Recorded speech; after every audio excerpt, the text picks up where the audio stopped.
warahmatullahi wabarakatuh. Salam sejahtera kita semua. Om Swastiastu, Namo Buddhaya, salam kebajikan. Yang saya hormati Bapak Ibu, para hadirin semuanya, izinkan saya Sandi dari Bea Cukai Kudus menyampaikan tentang sosialisasi cukai. Bapak-bapak yang hadir saat ini, mungkin yang membawa rokok bisa dilihat bungkus rokoknya. Di situ ada bandrol pita cukai.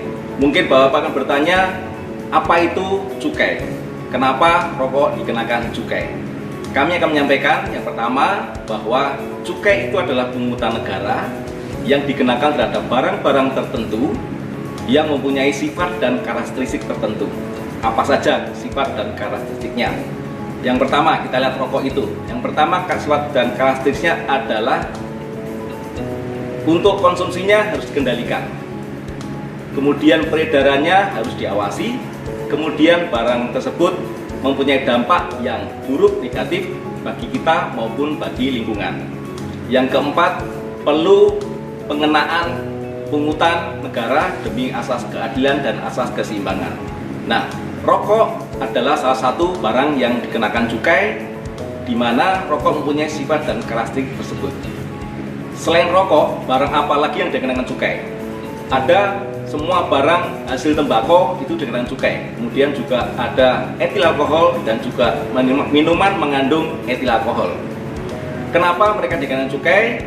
Cukai itu selain untuk mengendalikan konsumsi, untuk mengawasi peredaran tadi, juga untuk pungutan negara.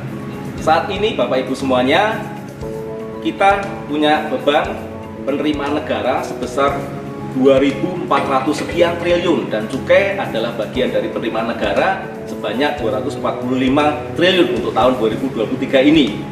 Bea Cukai sebagai instansi yang pemungut cukai, untuk Bea Cukai Kudus sendiri kami punya target tahun ini sebesar 39,8 triliun. Untuk apa cukai itu? Apa manfaat cukai? Perlu Bapak Ibu ketahui bahwa manfaat cukai adalah selain untuk membayar pembelanjaan negara, juga yang bisa kita rasakan saat ini diantaranya untuk mensubsidi barang-barang yang Bapak Ibu rasakan. Misalkan ada subsidi LPG, subsidi bahan bakar, dan lain sebagainya. Juga untuk semua pembangunan yang ada saat ini. Yang terakhir diantaranya, sebagian cukai yang diterima oleh negara itu dikembalikan kepada pemerintah setempat dalam bentuk dana bagi hasil cukai hasil tembakau. Apa saja pemanfaatan DBHJHT?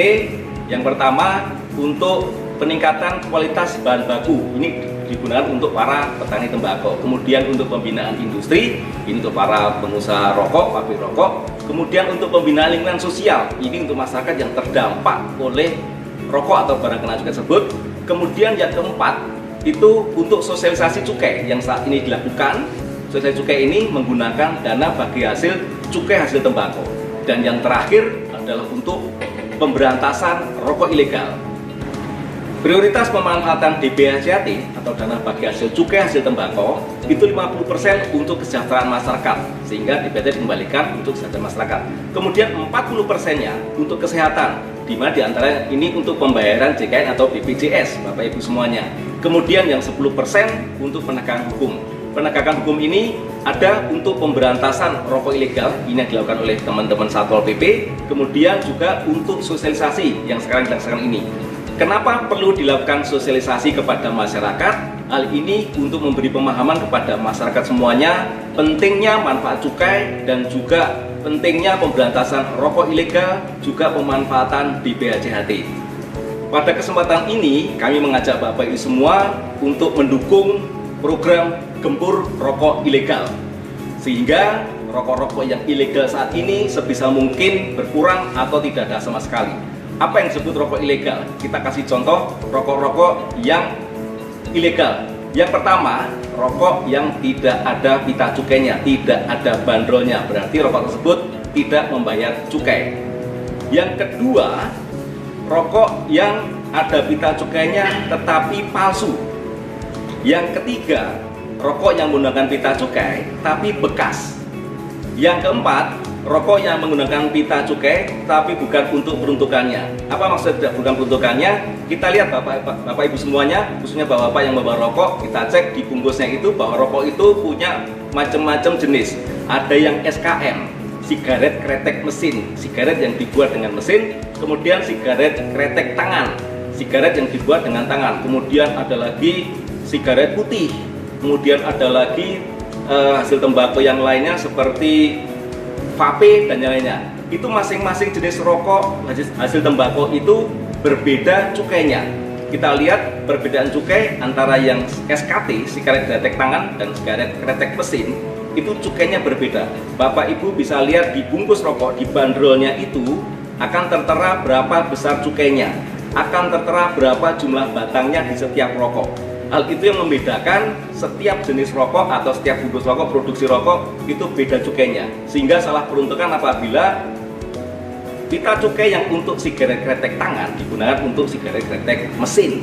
Nah, untuk kesempatan kali ini, setelah Bapak Ibu tahu manfaat cukai, kemudian mengetahui bahwa pungutan cukai untuk penerimaan negara, sehingga kami harapkan tidak ada lagi rokok-rokok ilegal yang tidak membayar cukai. Kami minta bantuan Bapak Ibu semua. Bila ada informasi tentang rokok ilegal, bisa disampaikan ke kami di nomor telepon, nomor WA 0857 4297 6111, atau juga bisa disampaikan ke Satpol PP Blora.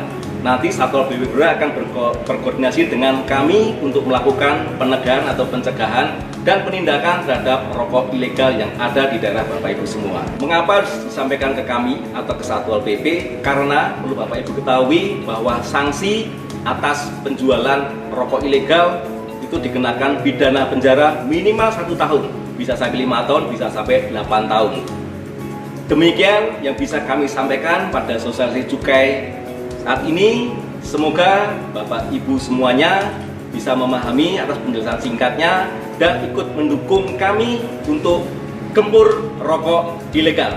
Terima kasih. Assalamualaikum warahmatullahi wabarakatuh.